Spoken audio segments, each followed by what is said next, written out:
welcome to Shop Talk New Mexico. Today we're sitting down with Rio Rancho Mayor Gregg Hall, who's thrown his hat into the gubernatorial race. Since taking office in 2014, Hall has overseen real, measurable improvements in Rio Rancho, from long overdue road infrastructure upgrades, to stronger public safety staffing, to responsible fiscal management that kept the city growing instead of drifting. We're going to dig into what he's accomplished, what he believes New Mexico needs next, and why he thinks he's the right person to lead the state. So we're here in Rio Rancho with the mayor, Mr. Gregg Hall, and very nice to meet you, sir. Nice to meet you, Carson. And we certainly appreciate you allowing Shop Talk New Mexico to be in your home today to talk with you about amongst other things, most importantly, your run for governor. Correct. And so before we get started on the questions, I'm going to take a little pause so that we can hear from our sponsor. Absolutely. Okay. My father was on dialysis and he was getting sick, and I loved my father a lot.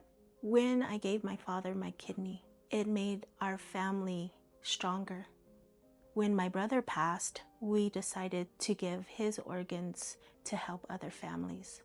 With my family's support and my father's guidance, I'm studying to become a pharmacy technician so I can help people. So let me start with this. What motivated you to take the step from leading Rio Rancho as its mayor into running for the governor of the state? That's a great question, because one of the real motivating factors was, as a mayor, you see the things that are going on throughout the state. You see the things that are impacting you on a local level. When you're trying to run a community, when you're trying to run a city, seeing that there are headwinds that come out of the state capitol, even when you're trying to just, run your own community, right? And so I just felt like there is an opportunity for somebody that's been a mayor of a community that has had some real results to take those experiences, take them to the roundhouse, and work more directly one-on-one with the local communities, from your big metropolitan cities like Albuquerque, Rio Rancho, and Las Cruces, Santa Fe, to your smaller communities that need a lot of help. They need some very focused, special attention. And there are a lot of experiences that really led me to this decision. Number one, I was the chairman of the New Mexico Mayor's Caucus for 8 years. I worked one-on-one with a lot of the mayors throughout the state, especially through the pandemic, really identifying local issues and saying, how are we going to solve these problems? Where is Santa Fe in all of this, and what role do they play? And really not appreciating a one size fits all approach to every problem in the state. For example, if something goes wrong in Albuquerque, we pass a law that affects not just Albuquerque, but it affects Farmington and Espanola and Hobbs and Clovis and Las Cruces and Sure. Silver City. And we are not a one size fits all state. So I really, after working so hard in Rio Rancho and really trying to develop a strong team and seeing some of the headwinds, I recognize the opportunity, especially since since there's going to be a change in leadership. We know it. The current governor is termed out. So there's an opportunity to bring a different perspective to the roundhouse, one that really focuses on local issues. I know we have the big statewide issues. I know we have the big concerns that we talk about on a day-to-day basis. But the reality is, Carson, when it comes right down to it, mayors are those leaders that make sure the roads are getting fixed, make sure the police officers are being paid, make sure that there are ambulances available when somebody has an emergency, making sure the 911 dispatch center is functioning properly, making sure that the trash gets picked up. Those are the things that mayors deal with on a day-to-day basis. And to my knowledge, we've never had a governor that's been a mayor. And so you get governors that get in, and they be great. They might be great leaders, but they haven't had that real local experience that says, when I'm dealing with an issue in Rio Rancho, this is how it impacts the people of Rio Rancho. It really gets on that local level. Right. So that's really the main driving factor for me. is I think we can take a real local leadership perspective to Santa Fe, blend that with statewide leadership, and really come away with some results that speak to the needs of the people that are on the ground level. Right. So essentially, being a legislator doesn't give you the practical experience that you get from being an executive in charge as a mayor is. Correct. Absolutely. And look, all due respect to our legislators, they do a very difficult job, and they have a big job ahead of them to do that. But many of the legislators as well that go into Santa Fe go in with a very I'm going to say a very tunnel vision position on certain things that need to be done, and they say, oh well, we're going to pass a law for whatever, pick a topic, we're going to pass a law for this. And many times the mayors aren't at the table when those decisions are made. The local leaders, the city councilors, we're not at the table.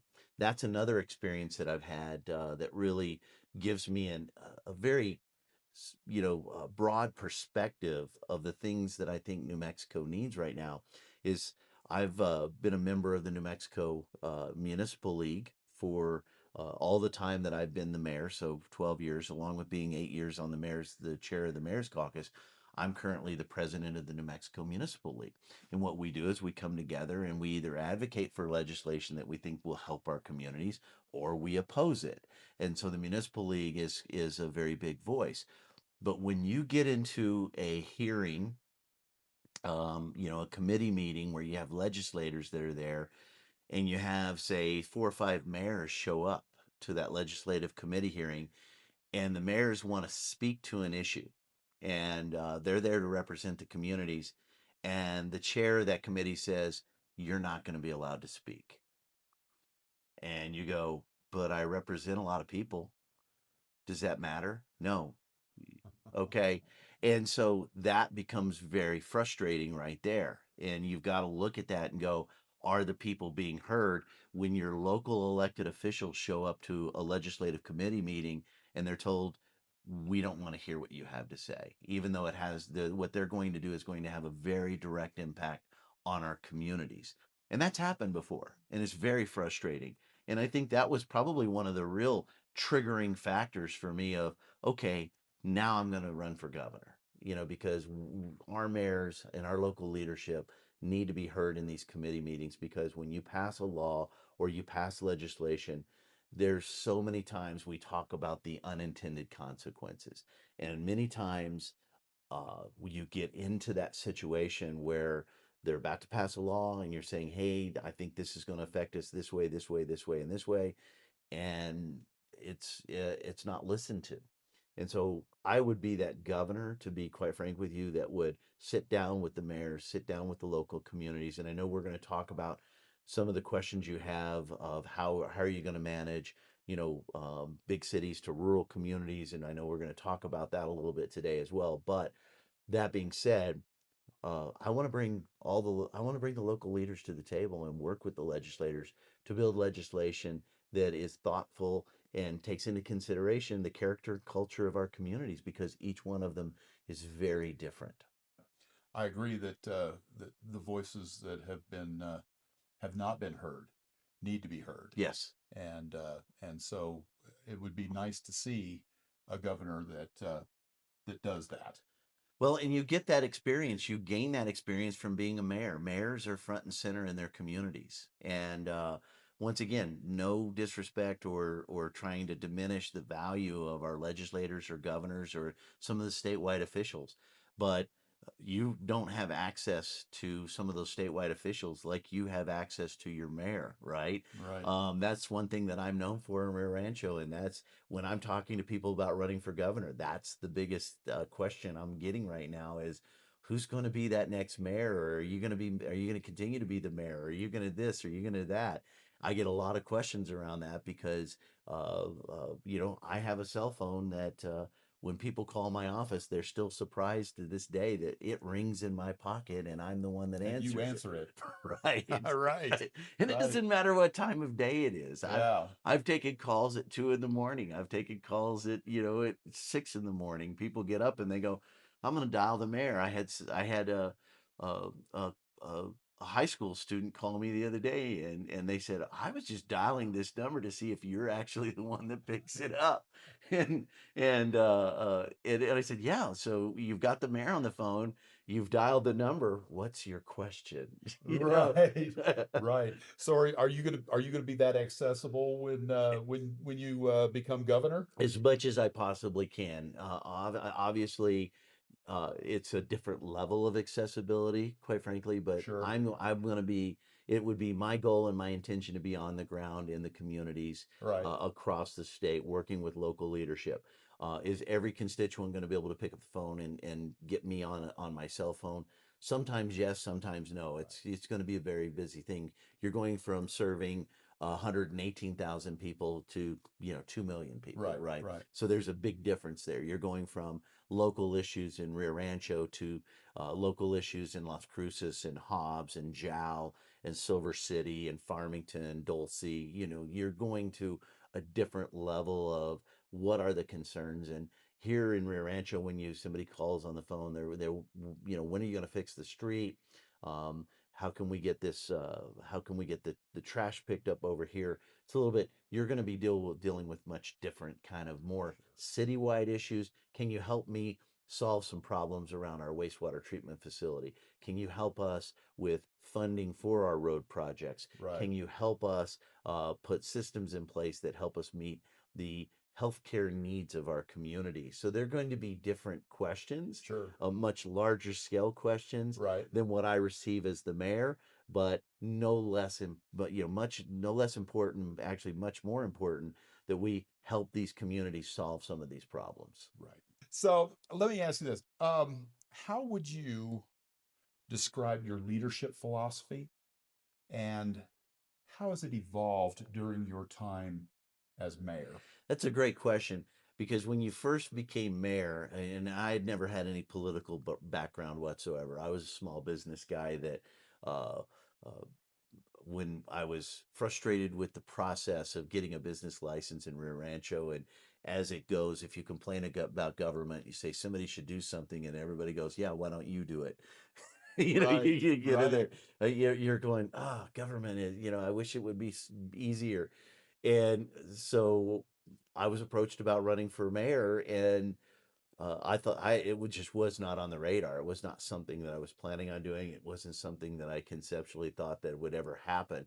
If you had told me I was going to be the mayor of my city in 2012, I would have told you you were crazy, right? But then in 2013 we started looking at it. In 2014, I'm the mayor of Rio Rancho all of a sudden, and you go, okay, this is a big responsibility. I'm the mayor now. What are you going to do? How are you going to Right. approach this? And quickly you have to decide how you're going to lead a community. And I can tell you right now, my leadership, the things that we approached immediately were forming strategic plans, having conversations, building relationships, building consensus around certain items that would help you move forward. You're never going to have 100% of everybody that's going to jump on board with you and say, oh yeah, I think we should all do that. And you're always going to have individuals that say, I don't think we should do this and I don't think we should do that. The big thing that you want to make sure is you don't shut those voices out, right? You want to make sure that you're talking with people, getting that input and saying, okay, I appreciate and respect what you're saying there, but we still have the data that says this is the way we need to go and this is how we need to approach it. And so building those relationships and building that consensus has been something that has been integral to how we've moved forward. As mayor, I still have a legislative body that I have to work with. That's a city council. And in Rio Rancho, we are a form of government that some people would say, well, this is what we call a weak mayor system. And I'm not sure if you're familiar with the different forms of government. Albuquerque would be what would be called a true executive. They have a city council. They have the mayor. It's what's called a strong mayor system. Once the budget and legislation is passed, it goes to the mayor for enforcement and executive execution of those policies and that budget document. And then the mayor has flexibilities. In Right. my particular case, I rely heavily on the fact that we are a council manager form of government, and I'm a full-time mayor. We have a full-time city manager, building a relationship and working with the city manager there to make sure that we're pushing things forward, and then working with the council to identify and put in place the legislative priorities that allow us to move forward on some of these things. So building those relationships and building that consensus is critical. And I Right. would say that it's actually harder, and it's a heavier lift to make sure that you're working with that council and sitting down with them and making sure that as you move priorities forward, they're on board. And when you do that, you see a lot of 6-0 votes. And when you're talking about a 6-0 vote in Rio Rancho, that means the mayor doesn't even get to vote. So the because I'm a tie-breaking vote, or I vote when there's a missing city councilor, but I convened or chair all the city council meetings. I'm the, to put it into perspective, Albuquerque has a president of the council. I'm kind of the president of the council at that point in time. I'm the chair of the council. I chair the meetings. And so when legislative priorities come up on the city council and they come there for debate, whether it's the budget document, making sure that you're listening to the priorities of the council in those meetings and crafting legislation and helping to craft legislation that is going to actually make it through that council, and that we have shared priorities when it comes to those things. Right. Yeah. I recently interviewed Robert Noblin, Yes.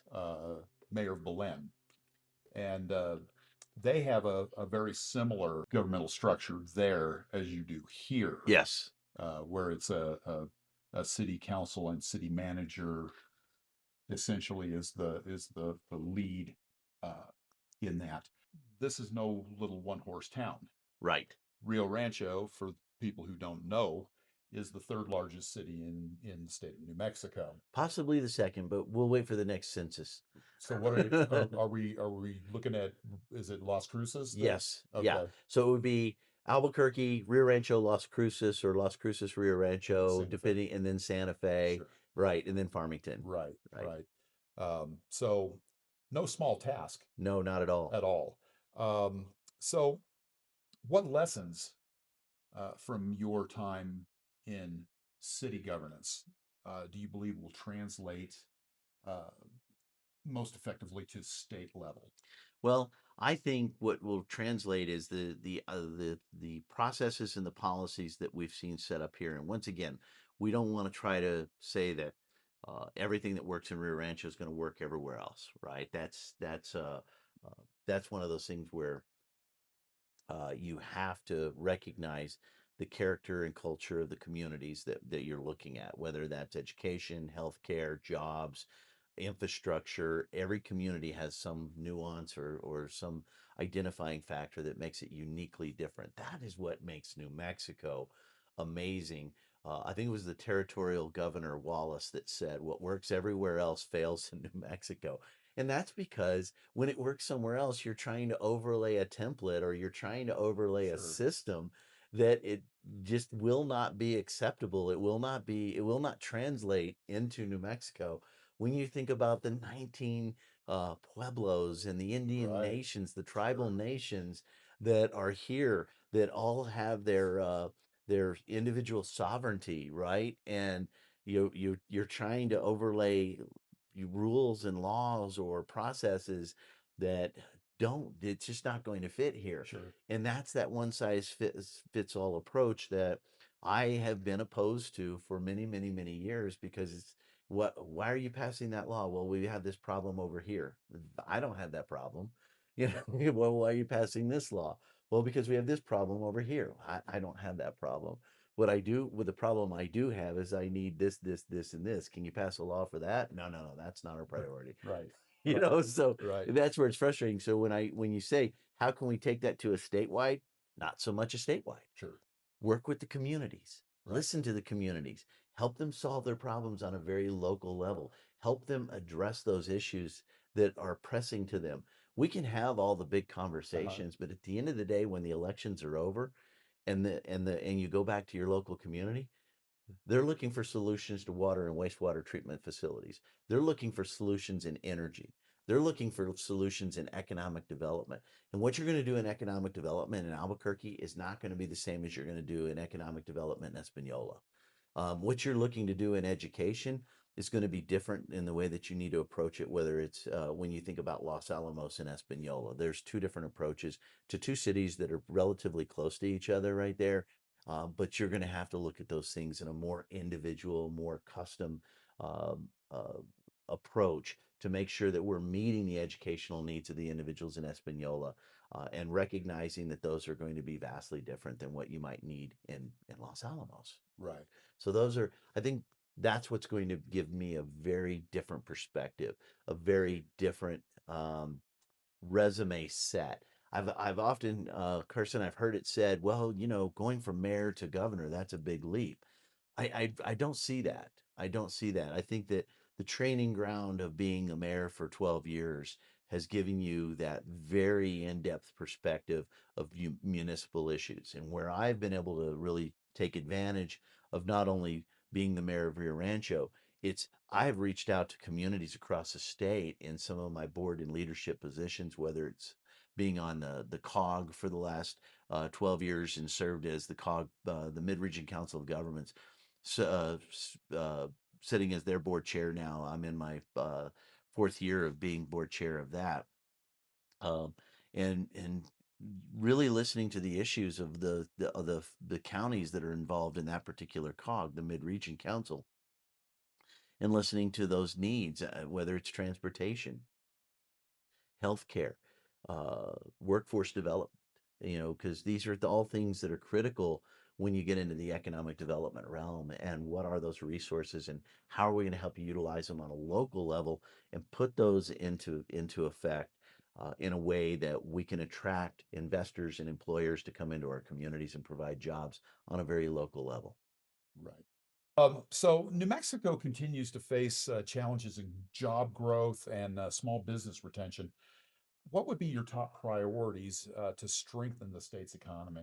So to strengthen the state's economy, once again, you have to go into some of these things that are fundamentally uh, creating headwinds in economic development. So there's some really quick key factors that we're going to have to hone in on very quickly. Number one, the education system and making sure that we're developing a workforce that attracts industry into the state. Okay. And we're going to talk a little bit. There's two facets to this, Carson, is that the two facets are attracting companies in, and then the other one is um, really supporting and helping the development and growth of the pre-existing businesses that are here already, Sure. right? Because oftentimes once a company comes into the state, we go, oh, okay, well, we've got them, they're there, and it's okay, we're done with that. No, we need to continue to help those businesses grow. But let's start with the big businesses that we'd like, industry that you'd want to see come into the state of New Mexico. And being a mayor, I've been there in the meetings with the site selectors, listening to the things that they want to see, listening to the list of things that they have to have in order for them to come into the state and make investments in the state. Energy is going to be a huge one.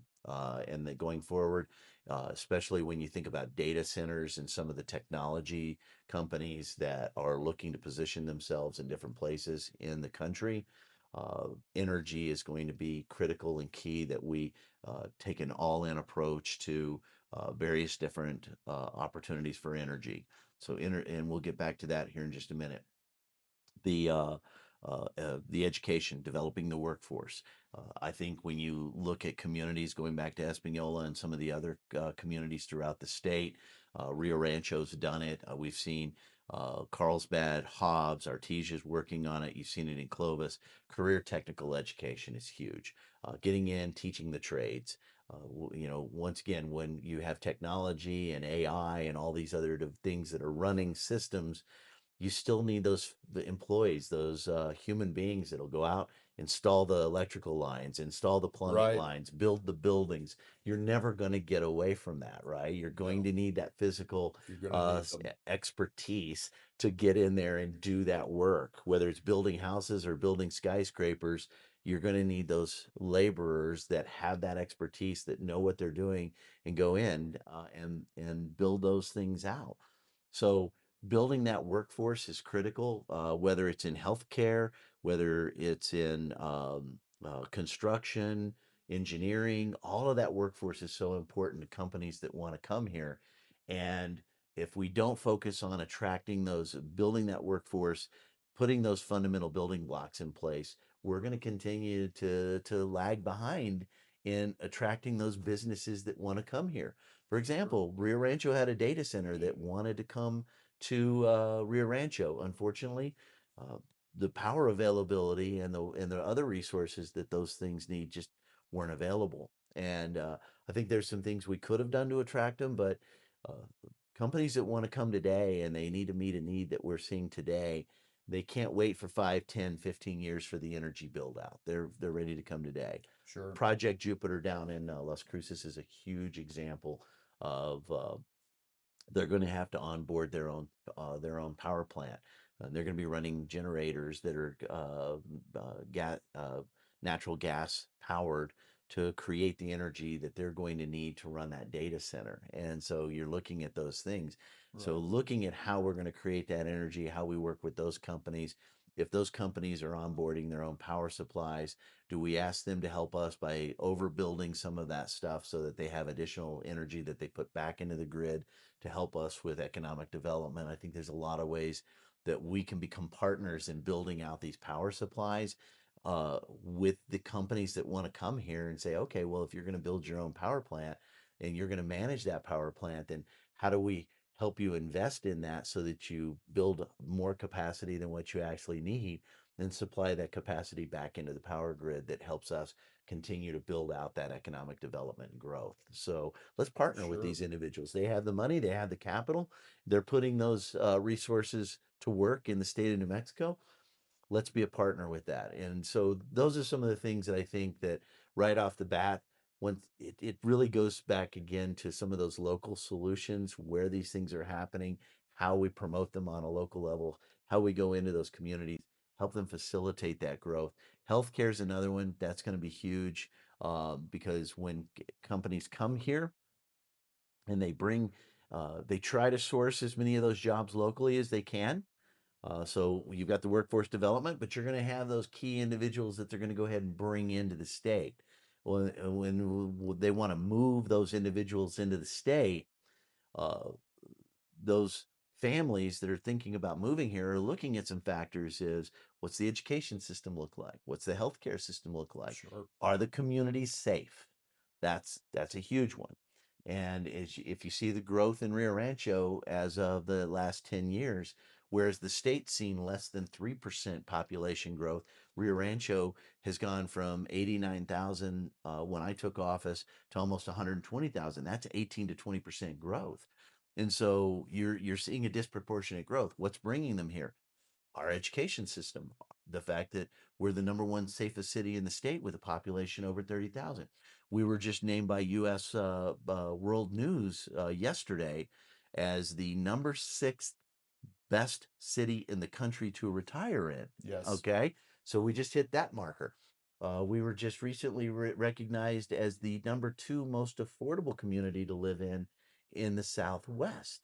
We're the number 1 safest city in the Southwest with a population over 100,000 people. And that's because of the investments that we're making in public safety, in infrastructure, in education. Our community is making those investments. Once again, we're going to come back to this. Well, how do you translate that to the statewide level?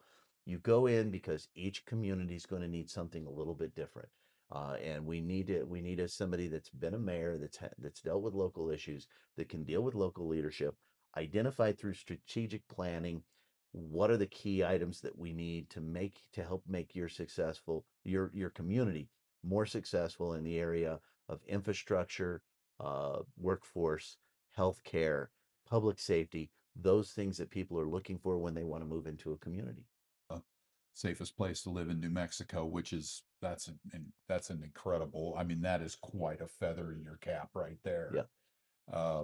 And that did not occur prior to your No, administration. no.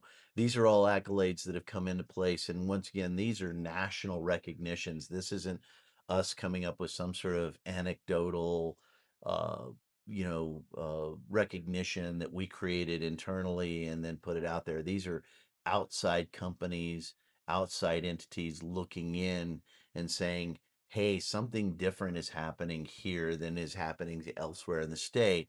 Let's do the analytics on that. Let's research that and let's see where that city falls in nationally.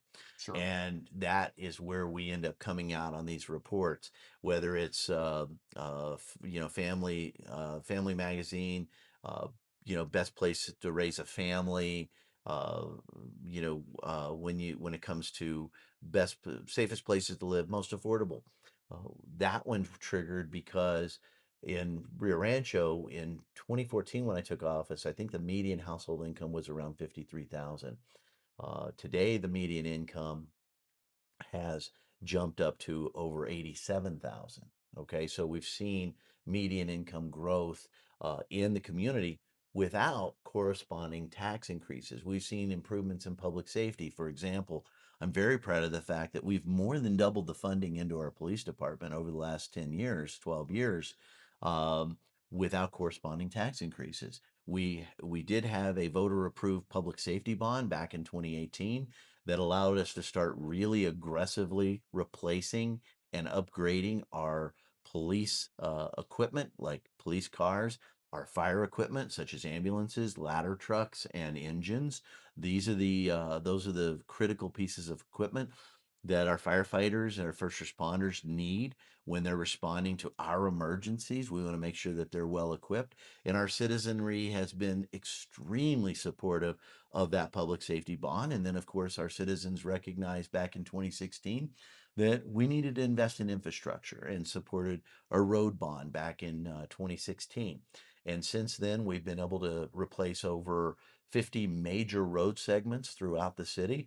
And while the road bond has generated about $50 million in available funding for those road projects, we've been able to pair that up with state, local, and federal dollars that have allowed us to do, I believe, in excess of $150 million worth of road replacements and road repairs in the city, along with the fact that we've replaced the underlying infrastructure at the same time, like water lines and things like that that needed to be replaced and upgraded, so that we make sure that we're being good stewards of that water resource. So those are the things that we've really focused on, but it came from an initial approach of working with the city manager. I remember my our first city manager was Keith Riesberg, and we decided that we were going to uh, uh, develop and implement a strategic plan process. And I was surprised that we didn't already have one, and I was surprised that a lot of cities don't. As a matter of fact, it kind of shocked me that I think it was last year or the year before, Albuquerque Public School Systems, for the first time in their history, developed their first ever strategic plan just in the last 2 years. And you're like, you Really? haven't, yeah, you haven't. Something they should have had in place all Right, along. right. Yes. Because you need to have a guiding document that says, if you're going to if you're going to be over here working over here and you're going to be over here working over here, what is that guiding document that says that we're on the same path and have the same goals? And so you develop a strategic plan that everybody buys in on. And when you look at Rio Rancho, my department directors absolutely know that when they go and they say, I want to do this and I want to do this and I want to do this, that's great. I appreciate the fact you want to do those things. But tell me how that's going to feed into our strategic plan and help us accomplish our ultimate goal. And all of those things put together end up getting us nationally recognized on multiple levels. It also, one of the things that just came out in the last 30 days or so is our Moody's and some of the other bond rating agencies have once again upgraded Rio Rancho's bond rating. So we have the highest. To put that into layman's terms, our credit score is as high as it's ever been.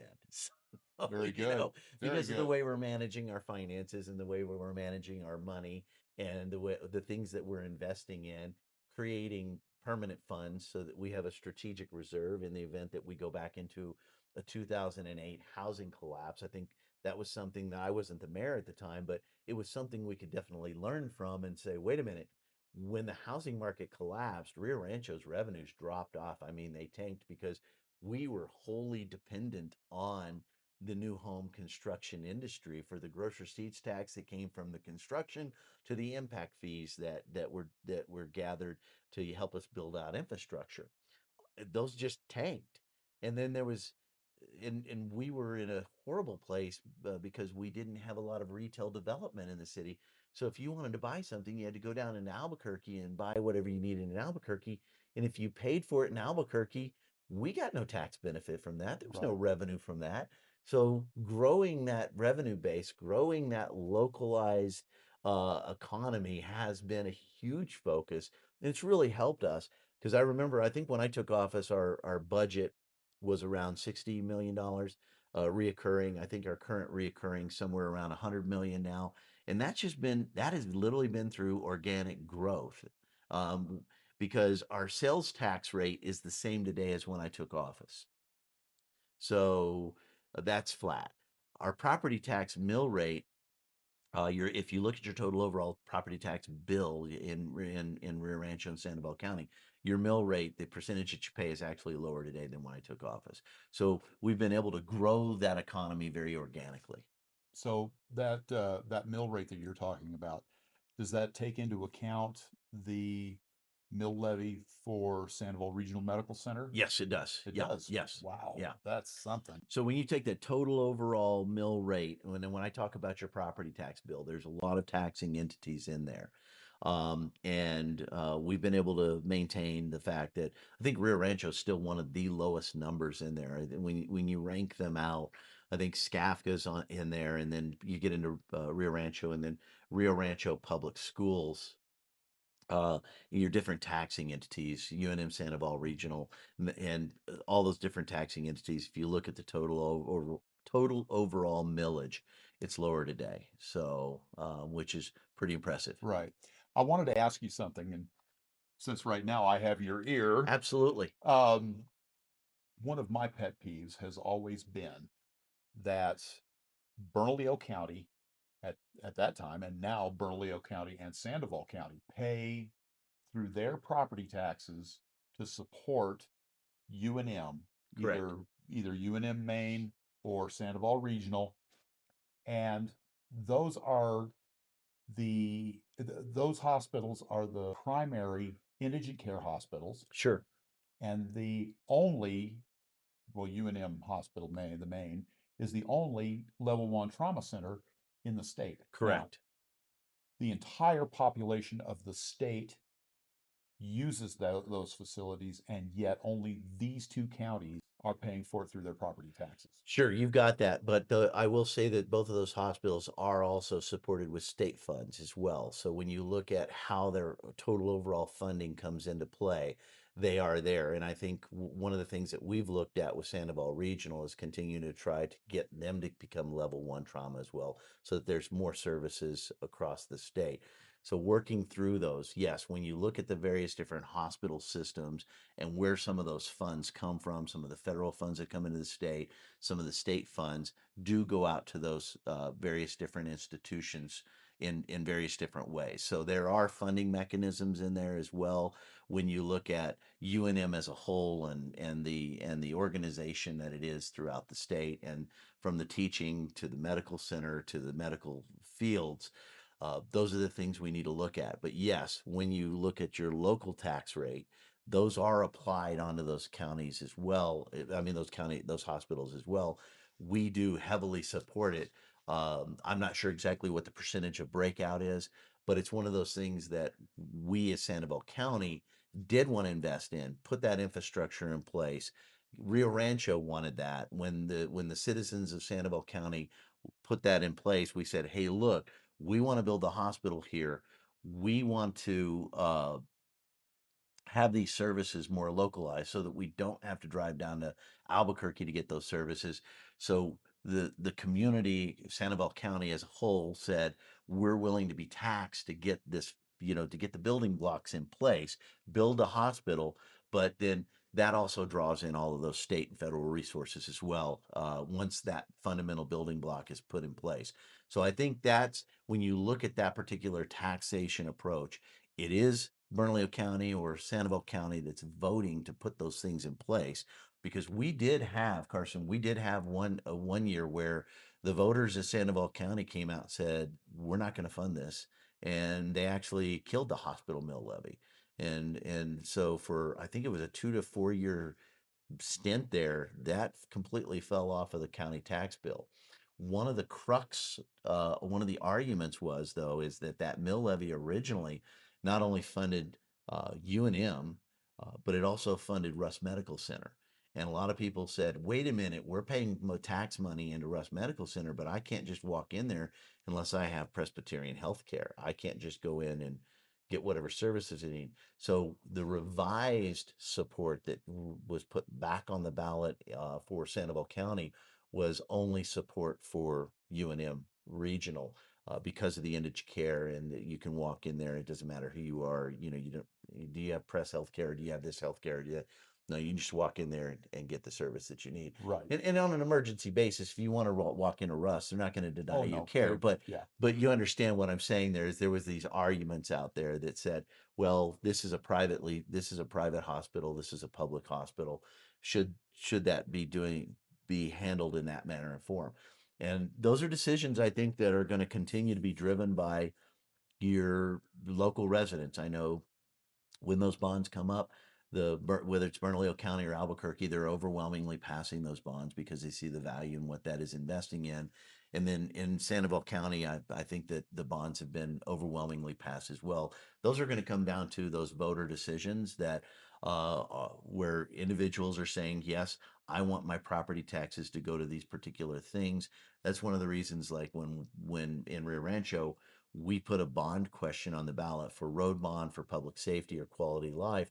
We typically see those getting overwhelming approval. For example, I think the last time the road bond passed, it passed around 77%. And that's because people see the value in investing in roads, and they see the value that it gets back into their homes. When you're improving the community, it improves your home values. For example, in Rio Rancho, when I took office, the median home value was about 150, 160,000. Today, the median home value in Rio Rancho is about 360. So people are seeing that as they're investing in their homes, we're investing in that public infrastructure that brings the value of everything up. You know, as they say, a rising tide lifts all boats, right? Sure. Those are those across the board investments, and we're very, very, very privileged in Rio Rancho to have two major hospital systems right in our city limits when it comes to UNM Regional. And you have Russ Medical Center, and then just outside of our border, not too, just, you know, a mile outside, we've got Loveless Healthcare System. So up here in Rio Rancho, there's a lot of great healthcare systems that are here in the city limits. So we're very proud to have that stuff here. And I think that really adds to the quality of life. And once again, those are the things that we focused on as a community that said these are the things that we want as a community that are going to improve the quality of life of the citizens here and make these things available. That's why I'm going to get back to, once again, running for governor. My focus is going to be working with the communities to help them solve problems, help them solve these issues on a local level. They're not going to look exactly, I'm not trying to say that we're going to turn everybody into a Rio Rancho. No, no, no. You're going to go in and you're going to say, okay, Chama, what do we got to do to help you guys? Because you're a rural community that you always have to drive quite a long ways to get to a hospital, right? Right. Or if you want cancer care, you have to drive quite a long way. So what can we help you to do to solve some of those problems on a local level? And how do we put that into a strategic plan?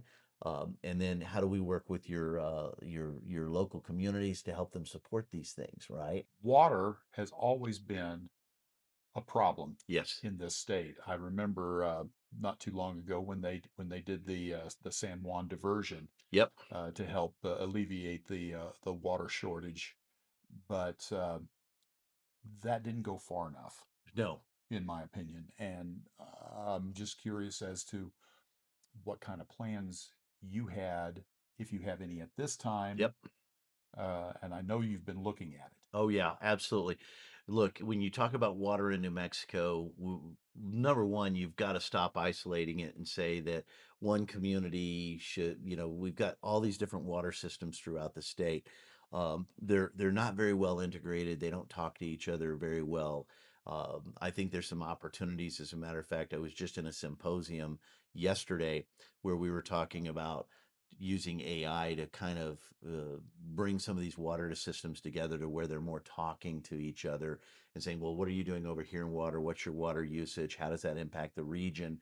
Because, well, you have to recognize that Santa Fe has once has to deal with their water problems. Chama, Dulce, the Pueblos, any of these given uh, uh, systems are going to talk about water.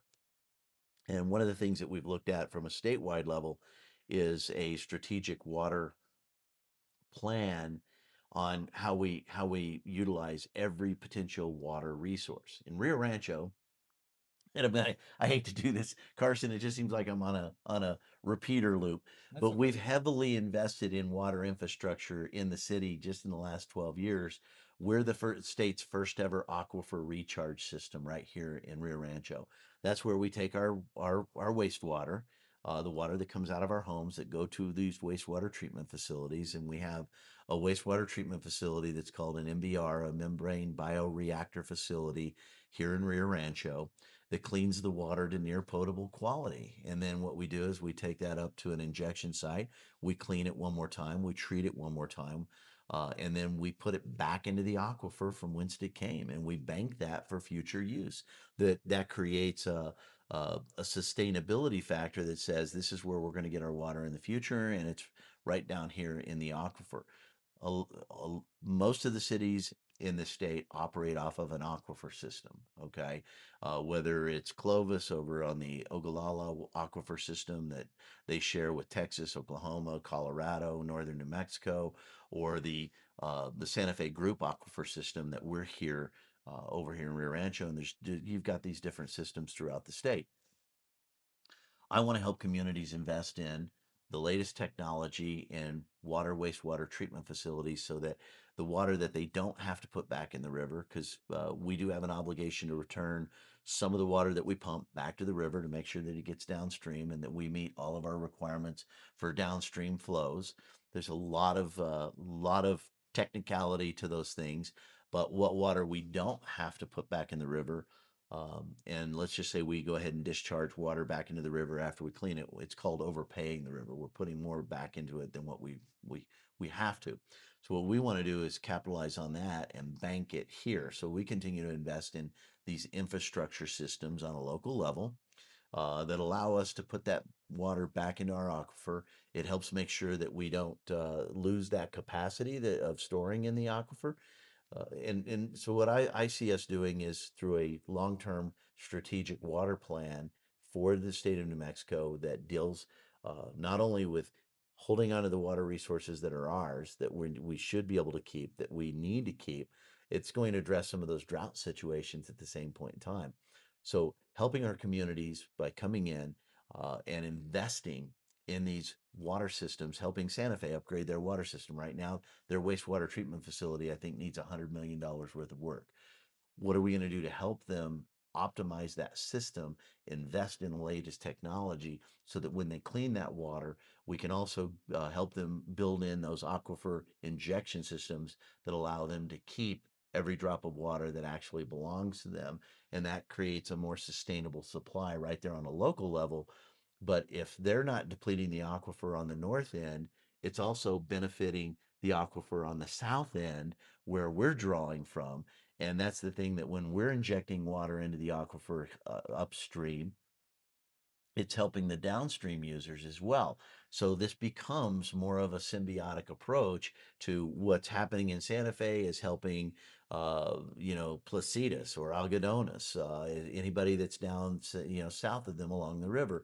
It's helping Corrales and Bernalillo and Rio Rancho. And as you move south, it would be helping Albuquerque. And then as you continue on south to Socorro and, well, you've got Peralta and Belen and all the other communities, Rio communities, all of those communities that are south of Rio Rancho as you move all the way down to till you get to El Paso, right?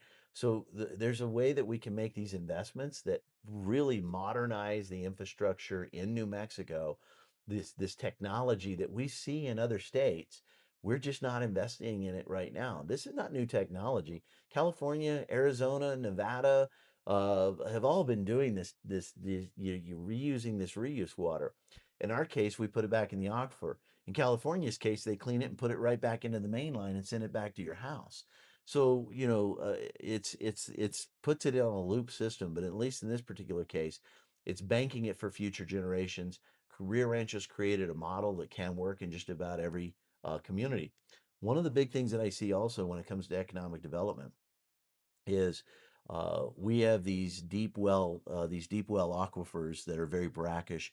That needs to be looked at. I know the state has said we want to look at these things, but we're already seeing some of that water down south, down in the southeast. It's called produced water that's coming out, and we need to invest in technologies that allow us to clean that water and put it to beneficial use, whether that's in a commercial use or such as manufacturing or cooling data centers. This is a big deal. If you're going to bring data centers into the state, as you saw with Project Jupiter down Las Cruces, the big question is where's the water going to come from to cool this thing down? So making sure, like here in Rio Rancho, with our water reuse system, we could easily supply some of that reuse water for a cooling system. And then we could put it on a loop to where they use it, return it, and basically use it to extinction, as they say. But there are those opportunities. It's making those strategic investments so that we can utilize and take as much opportunity for every drop of water that is here in the state, and that pushes out our drought conditions, further into the future, Okay. Um, and it gives us more time to solve those yeah, and problems. Let me say that. I've seen how they are using solar panels down in Valencia County for powering, amongst other things, Facebook. Yes. And They're using wind and solar. They brought in some pretty big transmission lines to bring in some of the wind energy as well. okay, all right. So where are the wind farms? So that's if I'm not mistaken, and I'll always stand ready to be corrected. But if not, I'm not mistaken. The Santa Rosa wind farms is where they brought the transmission lines from. So Okay. yeah. Oh, So I'll have to double check myself on that. that's But a the ways last, away, isn't it it? is a ways away. But that's the problem, Carson. When you talk about energy, it's a huge problem that I have. Is right now, if you drive down I-25, you see these massive transmission lines that they're installing all the way down south. And I don't know if you've noticed these things, but they're brand new transmission lines that they're putting in right now. And I've noticed the work going on. I didn't know what it was. and they're moving energy from these various different areas, and then there's a huge energy corridor that's proposed going down the east side of the state where they want to bring some of the wind farm energy and some of the solar energy from North Texas up in the Panhandle and bring that down into the Las Cruces area. Okay. I myself personally, that's a lot of money that's being spent on transmission lines when I believe that we could invest in localized energy solutions, creating microgrids that aren't necessarily detached. We don't want to become siloed like like I just discussed with the water systems that we have throughout the state, but we want to keep them connected, but you also microgrid these things so that they're not susceptible to an entire system being shut down by a single attack, right, or a single Right. failure, if you will. And these are things we have to look at when you look at global tensions right now. Energy grids are number one when it comes to uh, foreign countries. If they can attack your energy grid, they can shut down a lot of things. So making sure that we have redundancies and redundant systems in place that allow us to quickly get the energy back on and recover from these things is going to be critical. But localizing those power sources through then there's geothermal energies that we're not capitalizing on, hydro energies, hydrogen energy that we're not capitalizing on in this state. Looking at this, a new emerging technology of what's known as SMRs, which is small modular reactors. This is nuclear power. But it's very small and very localized. A lot of data centers are looking at this as a potential power supply because it can be built out in 20 megawatt modules, and then you can stack those modules to get up to 200 megawatts. And one of those modules would be the size of my house here, this living room, right? You'd put that in a place about this size. Whereas if you want to get that kind of energy from a solar field, well, you're talking 3 to 4,000 acres of space. So you want to make sure that we're diversifying our energy portfolio. We're embracing everything, and I honestly don't believe that we really, with the newer technologies, we need to be, as concerned as we were. We want to make sure it's safe. We want to make sure everybody's doing what they're supposed to be doing to protect the public. But nuclear energy has evolved such a long way since the 3 Mile Island stuff, or Chernobyl, Sure. right? It's Oh, yes. the Yes. technology has come a long way. I mean, you think about evolving technologies, where we are with AI, where we are with computer systems, and the fact that when I was a kid, um, I got my information from Encyclopedia Britannica, which took up a whole bookshelf in my house, right? Right. And that was a fraction of the information that I get from this right now, right? Sure. That is at my fingertips. And Yes. I think I still have those Encyclopedia Britannicas around here somewhere because they're kind of relics, you know. Well, they look good on a They shelf. do. They do. They don't have much of a practical use anymore, but for a Right. historical reference, because a lot of the stuff in there is actually, evolved and researched, and we have new answers now, Right. So, Right. but I remember writing my book reports, studying through Encyclopedia Britannica, and Yeah. but Well, I don't think they've published that for probably the last 20 years. yeah, I think you're probably right. I think So, yeah, because you can get it all online now, right? right, exactly. Yeah, as a matter of fact, I had an old set of Encyclopedia Britannica that I took over to Goodwill to donate, and they wouldn't take it. Oh yeah, yeah. Yeah, and it was a beautiful set, Yeah, put it in but the recycle bin. yeah. Ah, really? No, I just can't do it. You Right, know, exactly. I just can't do it. Yeah. Exactly. Exactly. So, voters have been expressing a lot of frustration with politics and partisanship. hmm How would you promote transparency, accountability, and collaboration across party lines? Yeah, that is going to be critical and absolutely key in how we move forward as a state, is finding consensus on the things that we know we can agree on. I mean, when you think about uh, getting into some of these divisive partisan issues that are out there right now, I think we tend to lose focus on the things that we can agree on, the things that we can get done. And those are really the core fundamental pillars, the building blocks of the things that we need to take care of to be successful as a state, to provide all those opportunities as a state. Healthcare is something we can all agree on, that we need to work to make sure that we improve the healthcare system in the state of New Mexico. One of those things, and I continue to hear this from my Democrat friends, my independent friends, my Republican friends. I continue to hear that medical malpractice tort reform is going to be one of those key issues. Helping retain our talent here, keep our doctors here. We have, when you think about UNMH and the medical training facility that's there, we generate some of the best doctors in the world right here in the state of New Mexico. But if we don't have a system that keeps them here, that's going to be problematic. And so we want to work on processes that allow them to stay here and serve not just in the big cities but in the rural communities. How do we encourage and incentivize these doctors to go ahead and take their positions in the rural communities? That's going to be very important, the discussion. And I think there's a lot of ideas out there, whether it's Democrat, Independent, or Republican. There's some great ideas out there. And we're kind of, when you listen to the conversations, you go, okay, what you just said there, and what you just said there, and what you just said there, that's all the same thing. You're just saying it in different ways. So let's come down here and let's talk about this and do it in a transparent manner that allows us to come to consensus and break through some of those partisan barriers to solve some of the problems.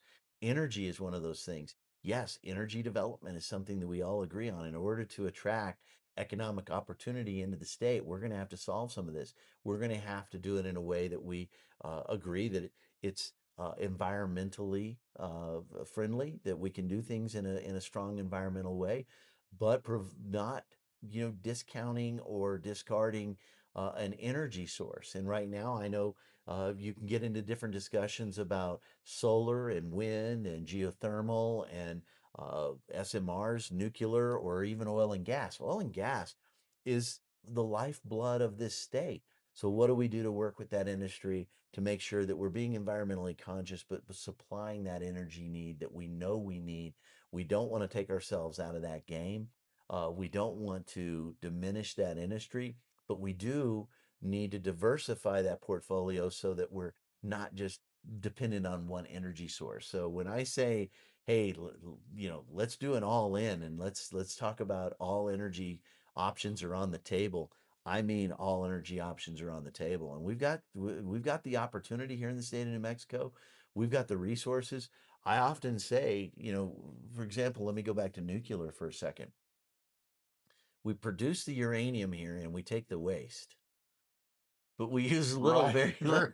very little of it. Very little of it's used here. Correct. Right. Right. Now wait a minute. If Sure. if we're worried about the production and the waste, okay, we already have that here, right?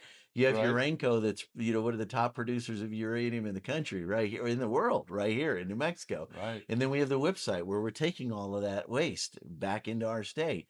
But we put very little use to nuclear energy into the state, and we're surrounded by it. You've got California, you've got Arizona, you've got Texas, all utilize it. It surrounds us. Those are some resources that we can look at, but we don't have to look at some of the older models. We look at the new technologies, those new evolved technologies that allow us to do it. Geothermal is going to be a huge one that I think we need to explore. That I think that we have long not invested in, and we have long kind of not really explored the depths of what that can do for the state of New Mexico. And it's a clean energy that I think we all can agree on. So these are the different approaches that if we get everybody at the table and we say, look, this is our unified goal, because energy needs are not going to go away. They're just going to continue to increase. They're getting exponentially higher, and and it's going to be something that if we're going to create economic opportunity for future generations, we're going to have to get together and we're going to have to agree that if we don't solve the problem now, we're just kicking the can down the road, and we're not going to achieve the goals that I know we all have. Is we don't want our kids to grow up and leave the state for lack of opportunity. Right. Right. So, um, last question. When future generations look back at your tenure, either whether it be as mayor or potentially as governor, what do you most hope that they'll say about your leadership? Well, I think the thing that I would hope they would most say is that I was approachable. I was somebody that could be talked to, that was driven by results. That, when I put my mind to something, I want to see results. I want to see a beneficial outcome, and not just for myself, but a beneficial outcome that says when I leave this, I leave it better than I found it. I have this saying that I've told my kids over the years, and I still use it as a guiding principle. It's okay to leave your mark. Just make sure it's not a scar. Okay. And I believe that what we've done in Rio Rancho, we can really take that template and move it. When you talk about, once again, a statewide, we can say statewide this, statewide that. We can talk about the buzzwords that you're going to hear in any campaign, but when you really think about it, uh, it really drills down to those local issues, your communities, your counties, and then your state. And it's hard to solve a countywide problem, and I want to touch the base on that because we do have 33 counties in this state, and each one of them are uniquely different as well. And I know that from a law enforcement standpoint, they're going to be wanting resources to help build up those sheriff departments so that they can provide good public safety within the county. The communities are wanting law enforcement resources, first responder resources to help them improve crime statistics in their communities. Same thing with the school districts. They're looking for the resources that help them really solve those local issues that help them improve those scores. If you drive down crime numbers in the cities, you drive down crime numbers in the state. If you drive down crime numbers in the counties, you drive down crime numbers in the state. If you want to improve your statewide numbers, start by looking where those numbers are originating from, and it's in the communities. And the communities are crying for help when it comes to adding more police resources, more law enforcement resources, more public safety resources, these resources that they can deploy on a local level that really help solve those local problems. That's what's going to make me stand out from all the other candidates that you're going to see emerge in the governor's race, is that having that very local experience and having that very local impact is going to be huge. And I think going forward, I think when people look back on the mayor of Rio Rancho and Gregg Hull in a historical sense, they're going to see that he was focused on public safety, he was focused on infrastructure, he was focused on quality of life, and ultimately improving the overall lives of the citizens of Rio Rancho, and doing that through very fundamental, basic processes. It's okay to talk about all the other issues, but at the end of the day, you need to get the work done. Sure, sure. And I plan on interviewing your opponents also, and I will definitely be bringing up those issues with them as well and see what their take is on this. And but anyway, I wanted to thank you, Thank you. Appreciate Mayor it. Hall. Thank you for coming to my home and doing the interview here. And Thank you for allowing me to. yeah, I do absolutely. appreciate that. And I will be getting back with you about doing that second part of this interview. Absolutely. And in that particular case, let me also drop this if you don't mind. You can visit our website at gregghull.com. That's GREGGHULL.com. And you can, and there at the website, you'll find all of our phone numbers, our email addresses. You can reach out if you have questions, if you'd like to support the campaign. You can do all that right through that website. So appreciate the opportunity to talk about the great things we're doing in Rio Rancho, and now the great things we're going to do for the state of New Mexico. Wonderful. So I'll be putting all of Mayor Hull's information in the comment section below. And if you have any questions that you might happen to have for him uh, for our second half of this conversation, feel free to drop those in the comment section below also, and I'll see about working them into our next talk. And this has been Shop Talk New Mexico. Thank you very much for joining us. And until next time, take care. We'll see you. This concludes part one of our interview with Mayor Gregg Hull. In part two, we'll discuss some issues that we hadn't touched on in this discussion. If you subscribe to the channel, you'll be able to see our follow-up interview with Mayor Hull, as well as our interviews with his opponents.